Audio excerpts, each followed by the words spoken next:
Hello दोस्तों, कैसे हो आप सब। Welcome back to my YouTube channel Bhagat Singh online solution. तो चलिए आज मैं आपको बताऊंगा कि आप अपना लेबर कार्ड कैसे बना सकते हैं। इसके लिए सबसे पहले मैं आपको कंप्यूटर पर लेकर चलता हूं। सबसे पहले आप इस ऑफिशियल वेबसाइट पर आ जाएंगे। इसका लिंक मैंने डिस्क्रिप्शन में दे दिया है, उस पर क्लिक करके आप इस वेबसाइट पर आ सकते हैं। या फिर आप सर्च बार में सर्च करेंगे upbocw.in तो भी आप इस वेबसाइट पर आ जाएंगे। इस वेबसाइट पर आने के बाद आप यहाँ पर आएंगे जहाँ पर लिखा हुआ है श्रमिक। उसके बाद आप यहाँ पर क्लिक करेंगे जहाँ पर आप देख सकते हैं लिखा हुआ है श्रमिक पंजीयन या संशोधन। या फिर आप नीचे इस पर भी क्लिक कर सकते हैं जहाँ पर लिखा हुआ है श्रमिक पंजीयन, इसके नीचे लिखा हुआ है आवेदन करें, इस पर आप क्लिक करेंगे। सबसे पहले आप यहाँ पर अपना आधार कार्ड नंबर डालेंगे। उसके बाद आप नीचे यहाँ पर देख सकते हैं अपना मंडल चुने, इस पर आप क्लिक करेंगे।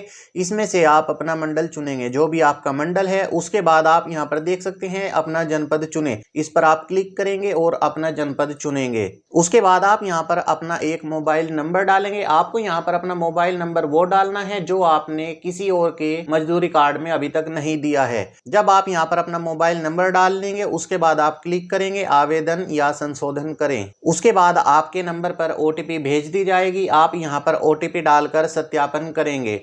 उसके बाद आप इस पेज पर आ जाएंगे। आपका यहाँ पर आधार कार्ड नंबर मिलेगा और यहाँ पर आपका मंडल दिखाई देगा। उसके बाद आप यहाँ पर जहाँ लिखा हुआ है श्रमिक का नाम, आप अपनी आधार कार्ड के अनुसार यहाँ पर इंग्लिश में नाम डालेंगे। जैसे ही आप इंग्लिश में नाम डालेंगे तो आपका यहाँ पर नाम हिंदी में हो जाएगा। उसके बाद आप यहाँ पर अपना पिता का नाम डालेंगे। अगर आप किसी लेडी का भर रही हैं तो आप यहाँ पर पति का नाम डालेंगे। उसके बाद आप यहाँ पर देख सकते हैं कि हिंदी में आपका नाम यहाँ पर कन्वर्ट हो जाएगा। अगर मान के चलिए आपका हिंदी में नाम कन्वर्ट जो हो रहा है वो गलत हो रहा है तो आप गूगल इनपुट टूल का इस्तेमाल करके उसे मैन्युअली ठीक कर सकते हैं। गूगल इनपुट टूल को डाउनलोड करने का लिंक मैंने डिस्क्रिप्शन में दे दिया है, उस पर क्लिक करके आप उसे डाउनलोड कर सकते हैं। उसके बाद आप यहाँ पर अपना लिंग चुनेंगे कि आपका क्या लिंग है। उसके बाद आप यहाँ पर अपनी जन्म तिथि डालेंगे। उसके बाद जैसे ही आप आगे बढ़ेंगे तो यहाँ पर आपकी एज काउंट होकर आ जाएगी। उसके बाद आप यहाँ पर कंसेंट देंगे, यहाँ पर भी कंसेंट देंगे और उसके बाद क्लिक करेंगे आधार सत्यापन। जैसे ही आप आधार सत्यापन पर क्लिक करेंगे तो आप इस पेज पर आ जाएंगे। उसके बाद आप यहाँ पर देख सकते हैं कि आप सबसे पहले अपनी बेसिक डिटेल्स डालेंगे। उसके बाद आप यहाँ पर देख सकते हैं एड्रेस डिटेल्स डालेंगे। उसके बाद यहाँ पर आप देखेंगे नॉमिनी फैमिली डिटेल्स डालेंगे। उसके बाद बैंक डिटेल्स डालकर आप फाइनल सबमिट करेंगे। सबसे पहले मैं आपको बेसिक डिटेल्स बता देता हूँ कि आपको कैसे भरनी है। सबसे पहले आप यहाँ पर देखेंगे कि आपका आधार कार्ड नंबर आ चुका है। उसके बाद नीचे आपका नाम आ गया है। उसके बाद आपका हिंदी में नाम आ गया है। उसके बाद यहाँ पर आपके पिता या फिर पति का नाम आ गया है। उसके बाद हिंदी में नाम आ गया है। यहाँ पर माता का नाम डालेंगे। माता का नाम जैसे ही आप इंग्लिश में डालेंगे तो आपकी माता का नाम यहाँ पर हिंदी में हो जाएगा। उसके बाद कार्य का प्रकार पर क्लिक करके आप उस कार्य को सिलेक्ट करेंगे कि आप क्या कार्य करते हैं। आप यहाँ पर देख सकते हैं इनमें से आपको एक कार्य डालना होगा। उसके बाद आप आगे देखेंगे आपका लिंग, जन्म तिथि और आयु ऑटोमेटिक सिलेक्ट है। उसके आगे आप यहाँ पर देख सकते हैं वैवाहिक स्थिति। यहाँ पर आप चुने पर क्लिक करके अपनी वैवाहिक स्थिति को सिलेक्ट करेंगे कि आप मैरिड है या फिर अनमैरिड है। उसके बाद नीचे आप देखेंगे लिखा हुआ है जाति का नाम, आप इस पर क्लिक करेंगे और आप अपनी कैटेगरी सिलेक्ट करेंगे कि आप किस कैटेगरी के अंतर्गत आते हैं। उसके बाद आप यहाँ पर देख सकते हैं अपनी आप ईमेल आईडी यहाँ पर डाल सकते हैं या इसे खाली भी छोड़ सकते हैं। उसके बाद आप देखेंगे यहाँ पर आपका रजिस्टर्ड मोबाइल नंबर दिखेगा। उसके बाद आप यहाँ पर देख सकते हैं नियोजक का मोबाइल नंबर, खाली छोड़ देंगे। उसके बाद नियोजक का नाम एवं पता, इसे भी आप खाली छोड़ सकते हैं। उसके बाद आप यहाँ पर देख सकते हैं गत 12 माह में निर्माण कार्य दिवस की संख्या, कम से कम 90 दिनों तक आपका एक साल में कार्य किया हुआ होना चाहिए। इससे अधिक आप जैसे कि 120 दिन, 95 दिन, 110 दिन, 180 दिन आप अपने अनुसार यहाँ पर डालेंगे।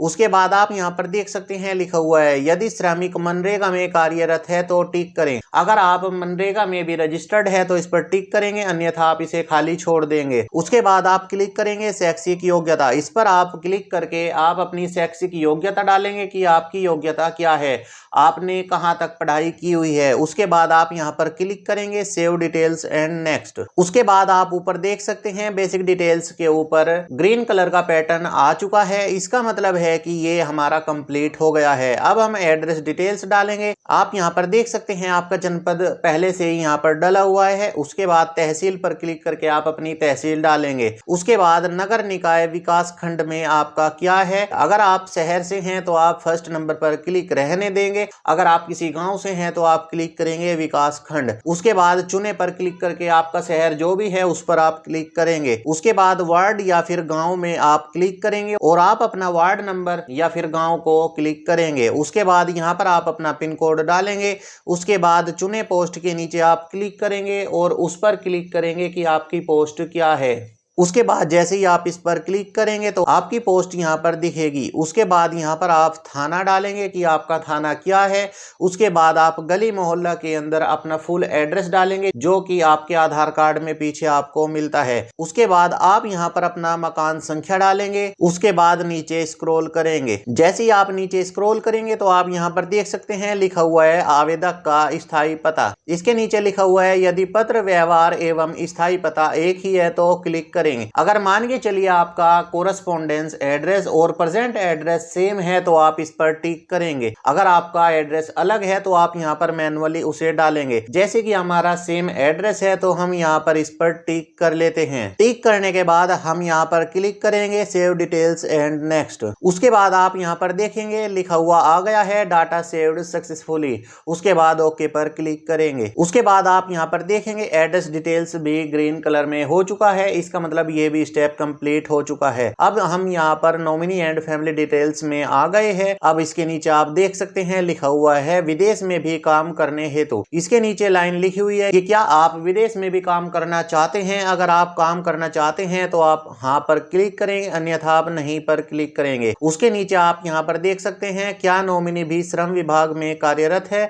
अगर नॉमिनी जिनको आप बनाना चाहते हैं अगर वो श्रम विभाग में कार्यरत है तो आप यहाँ पर इस पर टिक करेंगे, अन्यथा आप इसे खाली छोड़ देंगे। उसके बाद आप अपने घर में से किसी एक का आधार कार्ड लेंगे। जैसे कि आप अपने हस्बैंड का ले सकते हैं। अगर आप जेंट्स हैं तो आप अपने घर में से किसी का भी आधार कार्ड ले सकते हैं, जैसे कि आपकी वाइफ का या फिर आपके किसी बच्चों का। आप माता पिता भाई बहन किसी में से भी अपने साथ आधार कार्ड नॉमिनी के तौर पर इस्तेमाल कर सकते हैं। सबसे पहले नॉमिनी का यहाँ पर आप आधार कार्ड के अनुसार नाम डालेंगे। उसके बाद आप देखेंगे कि हिंदी में उनका नाम ऑटोमेटिक हो गया है। उसके बाद आप श्रमिक से संबंध पर क्लिक करके यहाँ पर डालेंगे कि आपका इससे क्या संबंध है। उसके बाद आप नीचे स्क्रॉल करेंगे। जैसे ही आप नीचे स्क्रॉल करेंगे तो आप यहाँ पर देख सकते हैं लिखा हुआ है श्रमिक के परिवार के सदस्यों का विवरण। दोस्तों वैसे तो यहाँ पर सभी सदस्यों को डालना होता है, लेकिन हम यहाँ पर एक सदस्य को भी डालकर अपना फॉर्म भर सकते हैं। यहाँ पर मैं अभी आपको एक सदस्य को डालना बता रहा हूँ, लेकिन अगर हो सकता है कि आपके वहां पर अगर फॉर्म रिजेक्ट हो जाता है तो आप दोबारा जब फॉर्म भरेंगे तो यहाँ पर अपने सभी सदस्यों को ऐड कर लेंगे। अगर मान के चलिए जिस सदस्य को आप यहाँ पर ऐड कर रहे हैं अगर उनका भी मजदूरी कार्ड आपने अप्लाई किया हुआ है तो आप यहाँ पर उनका पंजीयन संख्या डालेंगे, अन्यथा आप इसे खाली छोड़ देंगे। सबसे पहले उनका नाम डालेंगे, उसके बाद हिंदी में नाम ऑटोमेटिक हो जाएगा। उसके बाद उनका यहाँ पर आधार नंबर डालेंगे। उसके बाद लिंक पर क्लिक करके उनका लिंक सिलेक्ट करेंगे। उसके बाद आप जन्म तिथि यहाँ पर उनकी डालेंगे। जैसे ही आप जन्म तिथि डालकर आगे बढ़ेंगे तो यहाँ पर आयु उनकी आ जाएगी। उसके बाद लिखा हुआ है कि वर्ष में आपकी कितनी आयु है, इस पर क्लिक करके आप अगर माह पर क्लिक करते हैं तो आपकी कितने महीने की आयु हो गई है वो भी आप यहाँ पर देख सकते हैं। उसके बाद आप संबंध पर क्लिक करेंगे और आप इनसे क्या संबंध रखते हैं उसको चूज करेंगे। उसके बाद इनकी क्या शिक्षा है उस पर क्लिक करेंगे। जैसे ही आप ये डिटेल्स डाल देंगे और जोड़े पर क्लिक करेंगे तो आप यहाँ पर देख सकते हैं कि नीचे एक एंट्री ऐड हो गई है। अगर आपने ये गलती से कोई भी डिटेल इसमें गलत कर दी है तो आप डिलीट पर क्लिक करके भी इसे डिलीट कर सकते हैं। इसी तरह से आप सभी सदस्यों को यहाँ पर ऐड कर सकते हैं, अन्यथा आप एक सदस्य को ऐड कर क्लिक करेंगे सेव डिटेल्स एंड नेक्स्ट। इसमें आप सबसे पहले बैंक का विवरण देखेंगे। आप सबसे पहले खाता संख्या के नीचे अपनी खाता संख्या डालेंगे। उसके बाद यहाँ पर आप IFSC कोड डालेंगे। जैसे ही आप IFSC कोड यहाँ पर डालते हैं तो नीचे बैंक का नाम और शाखा ऑटोमेटिक आ जाती है। अगर आपकी यहाँ पर शाखा गलत आती है तो आप IFSC कोड को एक बार चेक कर लेंगे कि क्या पता आपने उसे गलत डाल दिया हो।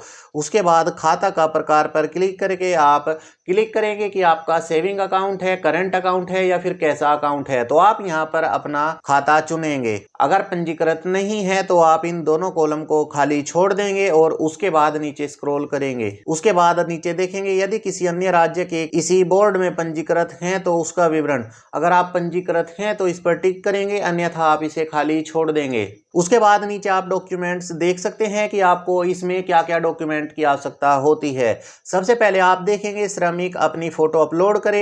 यहाँ पर आपको एक फोटो अपलोड करनी होती है जिसका फॉर्मेट आप जेपीईजी में रखते हैं। उस फोटो का साइज आप 10 KB से 20 KB के आसपास रखेंगे, उसे यहाँ पर आप अपलोड करेंगे। उसके बाद आप यहाँ पर देख सकते हैं स्व प्रमाणित आधार कार्ड की प्रतिलिपि। इसका मतलब है कि आधार कार्ड की आप सबसे पहले फोटो कॉपी कराएंगे और जिनके आप फॉर्म को भर रहे हैं उसके साइन होंगे। आधार कार्ड को साइन कराने के बाद आप स्कैन करेंगे और यहां पर अपलोड करेंगे। नीचे आप यहां पर देख सकते हैं लिखा हुआ है फाइल की साइज 100 KB से अधिक नहीं होनी चाहिए। उसके नीचे लिखा हुआ है फाइल की टाइप जेपीजी, जेपीईजी या फिर पीएनजी होनी चाहिए। इसका मतलब है कि स्व प्रमाणित आधार कार्ड आप 100 KB से कम रखेंगे। उसके बाद यहाँ पर देखेंगे स्व प्रमाणित बैंक पासबुक। इसका मतलब है कि बैंक की कॉपी भी आप यहाँ पर लगाएंगे और उस पर भी सबसे पहले अपने साइन कर लेंगे। उसके बाद देख सकते हैं स्व घोषणा प्रमाण पत्र की प्रतिलिपि अपलोड करें। अगर आपके पास घोषणा पत्र नहीं है तो आप क्लिक करेंगे डाउनलोड करें और इस फॉर्म को आप डाउनलोड कर लेंगे। आप यहाँ पर देख रहे हैं ये फॉर्म आपको भरना होता है। अगर इस फॉर्म को भरने में आपको जरा भी प्रॉब्लम आती है तो आप कमेंट कीजिएगा, हम इसके लिए जरूर जल्द से जल्द एक शॉर्ट लेकर आ जाएंगे जिससे आप जान सकते हैं कि इस फॉर्म को आप कैसे भर सकते हैं। उसके बाद उस पर भी जैसे ही आप साइन वगैरह कर लेंगे और पूरा भर लेंगे तो उसे आप यहाँ पर अपलोड करेंगे। उसके बाद आप देखेंगे नियोजन प्रमाण पत्र की प्रतिलिपि अपलोड करें। दोस्तों वैसे तो आप यहाँ पर भी अपना जो आपने यहाँ पर फॉर्म भरा है स्व घोषणा प्रमाण पत्र इसे ही अपलोड कर सकते हैं, लेकिन हो सकता है कि आपके एरिया में यहाँ पर नियोजन प्रमाण पत्र ही अपलोड करवाया जा रहा हो। लेकिन हमारे यहाँ पर जैसे ही हम यहाँ पर ऊपर घोषणा पत्र अपलोड करते हैं तो नीचे भी नियोजन प्रमाण पत्र की जगह घोषणा पत्र अपलोड कर देते हैं। हमारे यहाँ पर सबमिट हो जाता है और फाइनल सर्टिफिकेट भी तैयार कर दिया जाता है। लेकिन हो सकता है कि आपके उधर नियोजन प्रमाण पत्र अपलोड करना आवश्यक हो, तो आप यहाँ पर देख सकते हैं ये नियोजन प्रमाण पत्र है। नियोजन प्रमाण पत्र या फिर घोषणा प्रमाण पत्र को अगर आप डाउनलोड करना चाहते हैं तो आप नीचे डिस्क्रिप्शन बॉक्स में भी क्लिक करके लिंक पर उसे डाउनलोड कर सकते हैं। अगर नियोजन प्रमाण पत्र भी भरने में जरा भी प्रॉब्लम आती है तो आप हमें कमेंट कीजिएगा, इसकी भी शॉर्ट आपको जल्द से जल्द मिल जाएगी। उसके बाद आप यहाँ पर जैसे ही इन सभी को अपलोड कर लेंगे तो आप क्लिक करेंगे सेव डिटेल्स एंड नेक्स्ट। उसके बाद आप इस पेज पर आ जाएंगे। यहाँ पर आप देख सकते हैं फाइनल के सेक्शन में आप आ गए हैं। यहाँ पर पंजीयन शुल्क का विवरण आप नीचे देख सकते हैं। यहाँ पर आपकी पंजीयन राशि लिखी हुई है। उसके बाद यहाँ पर आप देख सकते हैं नवीनीकरण राशि।